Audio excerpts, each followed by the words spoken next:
Least count.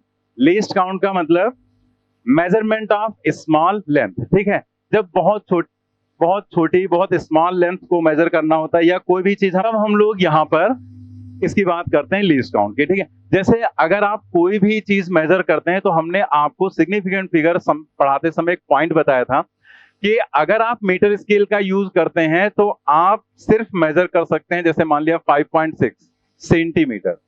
क्या decimal के 2 place तक मेजर किया जा सकता है मीटर स्केल से? बिल्कुल नहीं, क्योंकि उसमें होता ही नहीं 1 मिलीमीटर या 0.1 सेंटीमीटर। 1 mm कितना होता है? 1 mm का मतलब होता है 0 पॉइंट, ठीक है। तो इससे कम का मेजरमेंट उससे पॉसिबल है नहीं, इसलिए आप यही मेजर कर सकते हैं। तो इसका मतलब अगर हमने मान लिया इसी को मेजर किया और इसकी लेंथ आ गई 5.6, लेकिन जब इसे हम वर्नियर कैलिपर से मेजर करेंगे तो हमें पता है कि ये डाउटफुल डिजिट होती है ना। तो इसका मतलब अगर हम देखें तो 6 में जरूरी नहीं कि वो 6 हो, वो हो सकता है थोड़ा कम ज्यादा कुछ भी हो सकता है, ठीक है। तो जब हम इसी को वर्नियर कैलिपर से मेजर करेंगे तो वो और ज्यादा एक्यूरेट हो जाएगा, क्योंकि वर्नियर कैलिपर से मेजर किया तो पता लगा वो 5.61 आ गया, ठीक है। 6 से ज्यादा आ गया या 6 से कम आ सकता है, मतलब वो डिपेंड करता है। लेकिन वहां पर क्या होगा, डेसिमल प्लेस, मतलब हम 2 प्लेस तक उसको मेजर कर पाएंगे। तो एक तरह से हम क्या कहेंगे कि और भी ज्यादा एक्यूरेट या प्रिसाइज वैल्यू वो हो जाएगी। ये एक्यूरेसी एंड प्रिसीजन का मतलब क्या है वो हम लोग आगे समझेंगे, ठीक है। तो हम लोग यहाँ पर जो टॉपिक पढ़ने जा रहे हैं वो यही है, लीस्ट काउंट। और इसमें मेनली हमें 2 चीजें ही पढ़नी होती हैं, वर्नियर कैलिपर्स और स्क्रू गेज। होता स्पेरोमीटर भी है, लेकिन स्पेरोमीटर हम या और अदर डिवाइसेस हमें नहीं पढ़ने। हमारे सिलेबस में जो क्वेश्चंस आते हैं वो वर्नियर कैलिपर्स के और स्क्रू गेज के ही आते हैं, ठीक है। तो चलिए हम लोग यहाँ पे स्टार्ट करते हैं। समझना है ये, देखो एक चीज हम बता दें कि इसका क्वेश्चन जैसे इस साल आया था, हमने वैसा ही क्वेश्चन करा रखा था, बस थोड़ा सा डेटा बदला हुआ था। हमने इसलिए उस क्वेश्चन को डाला है वहीं पर जहां पर हमने क्वेश्चन कराया था, ठीक है। जहां पर हमने क्वेश्चन कराया था उसी के जस्ट नीचे आप देखेंगे बिल्कुल सिमिलर है। तो हमने ये चीज आपको स्टार्टिंग में बता दी थी कि फिजिक्स में डेटा बदला जा सकता है, ठीक है। तो उसके लिए आप हमेशा तैयार रहो कि कुछ भी बदला जाएगा, लेकिन चीजें वही रहेंगी, मेथड्स वही रहेंगे, उसमें आपको कोई डाउट नहीं रहना चाहिए, ठीक है। तो हम लोग यहाँ पर देखने जा रहे हैं लीस्ट काउंट। तो इसमें जब हम लोग बात करते हैं ये वाला जो चैप्टर है, तो इससे जो भी क्वेश्चन आता है, बहुत छोटा भी क्वेश्चन लिखा जा सकता है और बहुत बड़ा भी क्वेश्चन हो सकता है। मतलब पूरा डिवाइस का डिस्क्रिप्शन लिख देते हैं तो बहुत बड़ा हो जाता है क्वेश्चन। लेकिन कोई भी क्वेश्चन जैसे जब हम सॉल्व करते हैं तो आपको हमने बता ही दिया कि भाई वहां पर सॉल्व करते हैं हम हर स्टेप लिख डालते हैं कि आपको सारी चीजें क्लियरली समझ में आ जाए। लेकिन आप इस क्वेश्चन को, कोई भी क्वेश्चन चाहे जितना बड़ा हो, 4 लाइन से ज्यादा तुम्हें लिखने की जरूरत नहीं पड़ेगी, ठीक है। चाहे जितना बड़ा क्वेश्चन हो 4 ही लाइन में निकल आता है, अगर आप थोड़ा बहुत कैलकुलेशन अपने माइंड में कर लेते हैं तो। बहुत ज्यादा नहीं, मतलब बड़े क्वेश्चन की हम बात करें तो क्वेश्चन कैसा भी हो बहुत इजीली हो जाता है। लेकिन आपको क्या आना चाहिए, आपको वर्नियर कैलिपर्स का डायग्राम रटा होना चाहिए, मतलब उसकी प्रैक्टिस होनी चाहिए। जैसे यहाँ तो बना हुआ है, इसको कई बार घर पे बनाना, ठीक है, रफ पर। स्क्रू गेज का डायग्राम आपको रटा होना चाहिए कि उसमें क्या क्या चीजें हैं, जिससे कि जब आप क्वेश्चन पढ़ेंगे तो आपको वो डायग्राम दिमाग में आपके चलेगा और आप क्वेश्चन को इजीली पकड़ लेंगे कि क्वेश्चन में क्या क्या चीजें दी गई हैं और कहाँ, मतलब उसका मतलब क्या है, ठीक है। तो हम सारी चीजों पर ध्यान रखेंगे और बहुत इजीली आप क्वेश्चन कर लेंगे। कई टाइप के हमने क्वेश्चंस डाल रखे हैं जो उससे रिलेटेड हैं और उसी तरह से आ जाते हैं क्वेश्चन। इस साल भी वैसे क्वेश्चन पूछ दिया गया था, बिल्कुल। तो हम लोग सबसे पहले समझते हैं लीस्ट काउंट का मतलब। लीस्ट का मतलब एक तरह से मिनिमम, काउंट का मतलब एक तरह से, यहां पर वैसे तो काउंट का मतलब काउंटिंग से होता है, बट यहां पर काउंट का मतलब मेजरमेंट से ही लिया जाता है, ठीक है। मतलब हम किसी भी इंस्ट्रूमेंट से जितना मिनिमम मेजरमेंट कर सकते हैं उसी को हम क्या बोलते हैं, लीस्ट काउंट। मतलब किसी भी इंस्ट्रूमेंट से जितना कम से कम मेजरमेंट कर लो। जैसे अगर हम मीटर स्केल यूज करते हैं, जो पटरी यूज करते हैं, उसमें सबसे कम मेजरमेंट कितना कर सकते हैं, 1 mm, ठीक है। सबसे छोटा जो मार्क होता है वो 1 mm के डिस्टेंस में रहता है। तो इसका मतलब इसका लीस्ट काउंट कितना हो गया, 1 mm। इससे नीचे की वैल्यू आप मेजर नहीं कर सकते हैं, ठीक है। तो वही लिखा गया है, the least count of an instrument is the smallest measurement that can be taken accurately with it, जो उससे आसानी से लिया जा सकता है, ठीक है। मतलब मेजर किया जा सकता है एक्यूरेटली, ठीक है। तो ये क्या है, स्मॉलेस्ट मेजरमेंट जो उससे किया जा सकता है। दूसरा पॉइंट यहां पर लिख दिया गया, लीस्ट काउंट का मतलब है limit of accuracy of measuring instrument. मतलब लिमिट ऑफ एक्यूरेसी का मतलब क्या हुआ कि ये एक्यूरेसी की एक लिमिट है कि मतलब इतने लिमिट तक ही आप एक्यूरेट मेजरमेंट कर सकते हैं, उससे कम नहीं। जैसे आप सोचो मीटर स्केल से अगर आप 1 मिलीमीटर से कम का मेजरमेंट करना चाहो तो क्या कर पाओगे एक्यूरेट? अंदाजे लगाओगे बैठ के, ठीक है। तो इसका मतलब ये लिमिट ऑफ एक्यूरेसी भी कहलाएगी क्या? Least count. जैसे ये एग्जाम्पल के लिए लिख दिया गया, least count of meter scale is 1 mm या 0.1 सेंटीमीटर। जो 1 सेंटीमीटर होता है, जैसे ये 0 है ये 1 है, ठीक है। तो इसमें ये बीच में से एक बड़ा निशान बना होता है 5 का, फिर 1 2 3 4 1 2 3 4, ठीक है, ऐसे होते हैं ना। तो यहां पर जो ये है वो 1 मिलीमीटर होता है, 1 mm, और ये पूरा 1 सेंटीमीटर। तो 1 सेंटीमीटर में कितने पार्ट बने होते हैं? 10 पार्ट बने होते हैं, ठीक है। तो वही यहाँ पर 1 मिलीमीटर या हम उसको 0.1 सेंटीमीटर ऐसे कह सकते हैं ना। 10 mm जो है वो कितने के बराबर है? 1 सेंटीमीटर। तो 1 mm कितने के बराबर होगा? 1/10 यानी कि 0.1 सेंटीमीटर। तो ये सब चीजें हमें रटी होनी चाहिए, मतलब इसका ये कन्वर्जन करने का हमारे पास कैलकुलेशन करने का नहीं टाइम रहेगा। 1 mm या 0.1 सेंटीमीटर जैसा भी ऑप्शन में दिया गया है, मिलीमीटर में सेंटीमीटर में हम कन्वर्ट कर लेंगे, ठीक है। तो यहां तक बात क्लियर हो गई। लीस्ट काउंट का मतलब किसी भी इंस्ट्रूमेंट से जितना मेजरमेंट हम एक्यूरेटली कर सकते हैं मिनिमम, उसी को हम क्या बोलेंगे? लीस्ट काउंट, ठीक है। अब यहां पर आप देखो, जैसे ये हमने यहां पर लिया, ठीक है। तो अगर अभी इसकी बात बाद में कर लेंगे, हम लोग यहां पर देखते हैं एक फॉर्मूला। तो ये मैं हटा देता हूं, इसकी तो कोई जरूरत नहीं, तो हमें लिखा ही है ऊपर। इसके बाद देखो आप यहाँ पर थोड़ी सी जगह छूटी होगी, ठीक है, इस वाली वैल्यू के मतलब ये वाली लाइन के बाद। तो वहां पर हम लोग एक परसेंटेज एरर का फार्मूला लिखेंगे। अब आप सोचेंगे यार परसेंटेज एरर तो हम पढ़ चुके हैं, अब कौन सा फॉर्मूला बाकी रह गया? अभी एक टाइप का क्वेश्चन परसेंटेज एरर का बाकी रह गया। अगर हम आपसे कह दें कि एक रॉड है, उसकी लेंथ है, एक रॉड है उसकी लेंथ है 3.56 सेंटीमीटर, और आपको बताना, बस इतना ही दिया गया, एक रॉड है जिसकी लेंथ है 3.56 सेंटीमीटर, और आपको बताना है कि इसके मेजरमेंट में मैक्सिमम कितनी परसेंटेज एरर हो सकती है, ठीक है। अब आप पिछला पूरा चैप्टर याद कर डालो, आपका क्वेश्चन नहीं सॉल्व होगा, ठीक है, क्योंकि आपको ऐसा कोई हमने फॉर्मूला बताया नहीं कि खाली एक डेटा दिया गया है और आपको बताना है कि परसेंटेज एरर बताओ इसमें कितनी हो सकती है, नहीं कर पाएंगे ना। तो ये क्वेश्चन अभी बाकी रह गया था, तो उसी के लिए, क्योंकि ये क्वेश्चन लिस्ट काउंट से संबंधित था, इसलिए उसको वहां पर छोड़ा गया, ठीक है। तो एक फॉर्मूला हम लोग लिखेंगे यहां पर परसेंटेज एरर का, और वो यहां पर है लीस्ट काउंट को हम लोग पूरा बार बार नहीं लिखेंगे, जहां पर भी लीस्ट काउंट आएगा उसको शॉर्ट में हम लोग लिख लिया करेंगे L.C, मतलब लीस्ट काउंट, ठीक है। तो least count divided by measured value and into 100 लिख लेंगे वहीं पर।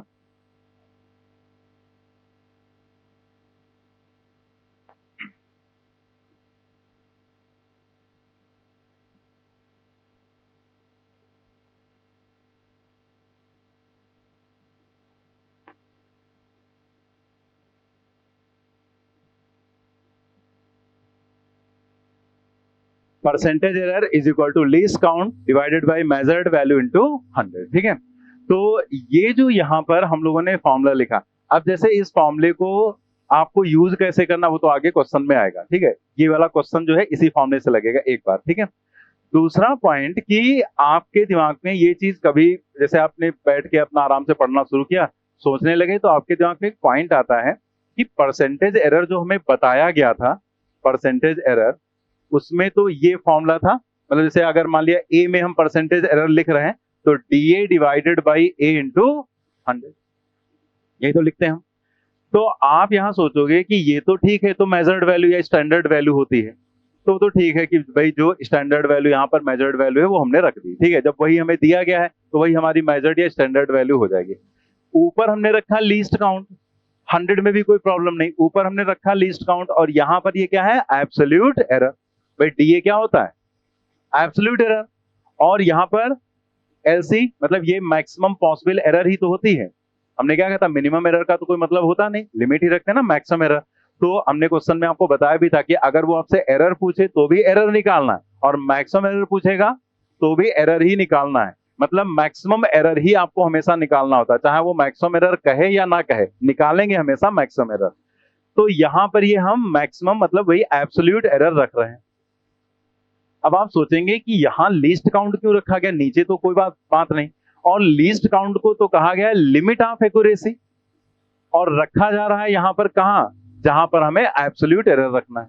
तो ये पॉइंट डिस्टर्ब करने लगता है, मतलब क्वेश्चन तो कर लिया लेकिन समझ में नहीं आता कि भाई यहाँ लीस्ट काउंट क्यों रखा है, यहाँ तो एरर रखना चाहिए।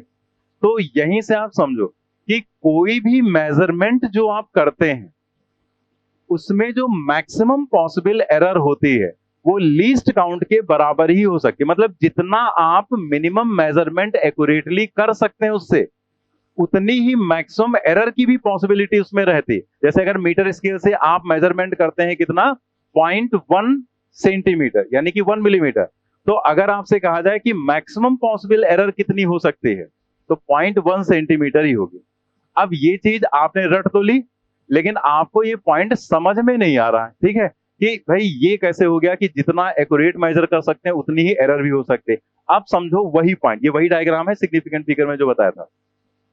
अगर आप देखो इस रॉड को आप मेजर कर रहे हैं, ये एक स्केल है जो सेंटीमीटर वाली स्केल होती है, तो इसका जो मिनिमम मेजरमेंट है वो हमें पता ही है कितना होता है, 1 mm या फिर 0.1 सेंटीमीटर, ठीक है, ये होता है। तो ये 0.1 सेंटीमीटर का मिनिमम मेजरमेंट इससे हम कर सकते हैं, ठीक है। तो हमने अभी जो सीखा है वो ये कि यही इसका लीस्ट काउंट है और यही मैक्सिमम पॉसिबल एरर भी है। अगर मैक्सिमम पॉसिबल एरर मतलब अगर डीएल पूछा जाए इस लेंथ के लिए, ठीक है, तो यही मैक्सिमम पॉसिबल एरर होगी। अब ये कैसे हुआ यही समझना है। आप देखो जैसे ये रॉड आप इससे मेजर कर रहे हैं, तो हमने आपको समझाया था कि इधर तो हम 0 से मैच करा लेते हैं, इधर जरा देखो, इधर अगर हमने देखा तो ये जब हमने ऐसे लाइन यहां पर ड्रॉ की तो ये बीच में आ रहा है, कुछ ऐसे आ रहा है ना, ठीक है।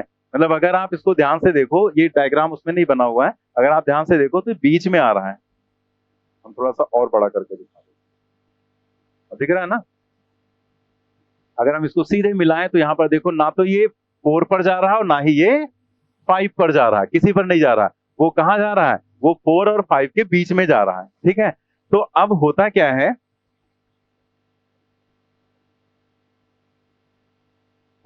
कि जब हम लोग मेजरमेंट करते हैं तो ये चीज जैसे ज्योमेट्री वगैरह के जब क्वेश्चन आपने किए होंगे या कभी ट्रायंगल बनाया होगा, कुछ भी बनाया होगा, तो वहां जब मेजरमेंट करते हैं तो कई बार ऐसी सिचुएशन हमारे सामने आती है। तो जब हम इसे लिखते हैं, चूंकि यहाँ तो बहुत बड़ा दिखाया गया मिलीमीटर, अगर आप मतलब स्केल लो तो इतना छोटा सा होता है कि देखने में ही प्रॉब्लम होती है उसको। तो अगर हमें ये वाली रॉड की जो एंड है वो अगर हमें 4 के नजदीक लग रहा है तो हम 4 के नजदीक है तो हम इसी लेंथ को क्या लिख देते हैं, L इक्वल टू 6.4 लिख देते हैं, 6.4 सेंटीमीटर लिख देते हैं। और अगर हमें बाई चांस से 5 के ज्यादा नजदीक लग रहा है तो हम क्या लिखते हैं, 6.5 सेंटीमीटर लिख देते हैं। यही तो करते हो ना, ठीक है। और तो कोई चारा है नहीं क्योंकि बीच का मेजरमेंट तो हो नहीं सकता। तो अगर 4 के नजदीक लगा तो हम 0.4 लिख दिया और 5 के नजदीक लगा 0.5 लिख दिया। अब जरा देखो, मान लेते हैं जो चेक करने वाला है उसने कहा ये वाली वैल्यू सही है, तो ये गलत हो गई ना, ये गलत हो गई ना। अगर उसने कहा ये वैल्यू सही है तो ये गलत हो गई, और गलत हुई तो इसमें कितना गलती है, 0.1 सेंटीमीटर की गलती है, ठीक है। मतलब ये 0.1 सेंटीमीटर ज्यादा है मेजरमेंट, तो इसमें इतनी एरर हो गई ना, ये एरर हो गई, ठीक है। इस वाले मेजरमेंट में इतनी पॉजिटिव एरर हो गई, अगर पॉजिटिव नेगेटिव छोड़ो बस इतनी एरर हो गई, ठीक है। लेकिन अगर चेक करने वाले ने कहा नहीं ये वैल्यू गलत है और ये वैल्यू सही है, ठीक है, तो वो अगर इसको सही मान रहा है 6.5 को तो वो इसको गलत मानेगा, तो गलत मानेगा, कहेगा ये वैल्यू कम है, और कितनी कम है, 0.1 सेंटीमीटर। तो अब इसमें एरर हो गई, ठीक है।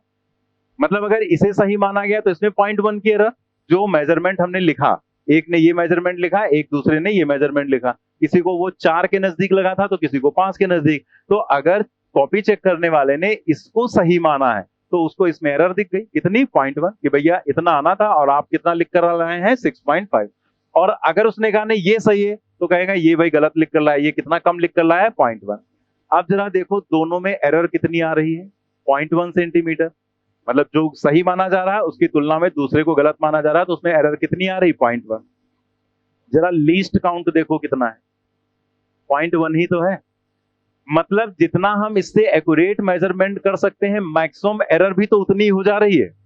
इसका मतलब किसी भी मेजरमेंट में जो मैक्सिमम पॉसिबल एरर होती है वो उसके लीस्ट काउंट के बराबर हो जाती है। और कैसे हो जाती है, एक एग्जांपल के थ्रू आपको समझा दिया गया। ठीक है, तो आपको यहां पर समझ में आ गया कि जो परसेंटेज एरर है वो उसका formula least count upon measured value into 100। अब इसका अगर आपको लीस्ट काउंट पता चल जाए तो यहां रख देंगे, मेजर्ड वैल्यू जो है वो यहां रख देंगे इनटू 100। और इसका जो लीस्ट काउंट होता है, हालांकि आगे हम आपको करवाएंगे ये चीज, लेकिन हम यहीं पर आपको बता देते हैं कि अगर आपको कोई भी मेजरमेंट दे दिया जाए, आपको इंस्ट्रूमेंट के बारे में कुछ नहीं दिया गया, ना तो उसने वर्नियर कैलिपर्स लिखा, ना स्क्रू गेज लिखा, कुछ भी नहीं लिखा, उसने कहा बस ये लेंथ है। तो अगर इसमें आपको लीस्ट काउंट निकालना है कि ये जिससे मेजर किया गया उसका लीस्ट काउंट क्या होगा, तो उसका तरीका क्या होता है, पहले नंबर को रखो 0, डेसिमल जहां है वहीं रखो, फिर दूसरे नंबर को रखो 0, और सबसे लास्ट में जो है उसको रख दो 1 उसकी जगह पर। ठीक है, वो कुछ भी हो सकता है। जैसे मान ले ये 3.50 होता तो भी यही करते, ये 0 होता, पॉइंट यहां रखते, ये 0 होता और लास्ट वाले की जगह पर क्या रखते 1। यही इसका बन जाएगा, इतना सेंटीमीटर क्या बनेगा, लीस्ट काउंट। तो अब ये क्वेश्चन सॉल्व हो गया। जैसे हमने कहा था कि अगर कोई रॉड की लेंथ इतनी है तो इसमें बताओ कितनी परसेंटेज एरर होगी, लीस्ट काउंट हो गया 0.01, मेजर्ड वैल्यू हो गई 3.56 इंटू 100, सॉल्व कर लो, परसेंटेज एरर आपको पता चल जाएगी। ठीक है, तो ये मैंने क्वेश्चन में दे रखा है, तो आपको अभी टेंशन लेने की जरूरत नहीं, लिखने की कोई जरूरत नहीं, हम लोग आगे ये चीज करेंगे। ठीक है, तो हमने समझा दिया कि ये फॉर्मूला आया क्यों। फाइनली याद यही रखना है, लेकिन एक बार जब चीजें समझ में आ जाती हैं तो थोड़ा सा लगता है कि हाँ हमें सब पता है, आराम से हम कर सकते हैं, दिमाग में एक्सेप्ट भी वो कर लेता है और याद भी आसानी से हो जाता है। ठीक है, तो यहां तक हो गया। इसके बाद देखो, अभी जैसे हमने आपको बताया था कि जो हमें डिवाइसेस पढ़ने हैं हमारे सिलेबस का जो पार्ट है वो तो मेन यही है, वर्नियर और स्क्रू गेज। ठीक है, मीटर स्केल जो है यहाँ पर उसमें तो कुछ पढ़ना नहीं, वो तो पट्टी जो हम लोग यूज करते हैं स्केल वही है। तो इन इंस्ट्रूमेंट्स में दो तरह की स्केल होती हैं, एक होती है मेन स्केल और एक होती है एडिशनल स्केल। मेन स्केल जो होती है, मीटर स्केल में बस मेन स्केल ही होती है, जो हम लोग स्केल यूज करते हैं उसमें कोई एडिशनल स्केल तो लगी नहीं होती है, जस्ट एक स्केल सिंपल सी होती है, तो उसमें कोई भी एडिशनल स्केल नहीं होती। तो यहाँ क्या लिख दिया गया, नो। वर्नियर कैलिपर्स में दो स्केल होती हैं, एक मेन स्केल होती है और एक वर्नियर स्केल होती है। ठीक है, तो वर्नियर कैलिपर्स जैसे ये दिखाया गया आगे जो डायग्राम, तो जो पीछे वाली स्केल है वो मेन स्केल है, और जो ये यहाँ पर है ये वर्नियर स्केल है, जो इसके ऊपर स्लाइड कर सकती है आगे पीछे। ठीक है, उसका रोल क्या है, कॉन्सेप्ट क्या है, वो हम लोग बाद में देखेंगे। ऐसे ही जो स्क्रू गेज होता है, स्क्रू गेज में भी, अच्छा स्क्रू गेज इसमें है नहीं, ठीक है, दूसरे वाले इसमें है असाइनमेंट है, उसमें डायग्राम में है। तो स्क्रू गेज में भी दो स्केल्स होती हैं, एक मेन स्केल होती है और एक एडिशनल स्केल होती है। ठीक है, तो एक होता है ना, एक मेन स्केल रहती है उसमें और एक एडिशनल स्केल होती है जो सर्कुलर स्केल कहलाती है। ठीक है, वो हम लोग आगे डिस्कस करेंगे। तो स्क्रू गेज में भी दो स्केल होती हैं, एक मेन और एक सर्कुलर। स्फेरोमीटर जो है उसका भी क्वेश्चन नहीं पूछा जाता है, बट एनसीईआरटी जो पहले की थी उसमें क्वेश्चन में इसका यूज किया गया था, तो इसलिए मैंने लिख दिया स्फेरोमीटर। स्फेरोमीटर का कॉन्सेप्ट काफी हद तक सिमिलर होता है स्क्रू गेज के। ठीक है, तो स्फेरोमीटर का अगर लीस्ट काउंट निकालना है तो आपको वही फॉर्मूला यूज करना होता है जो आप स्क्रू गेज का यूज करते हैं।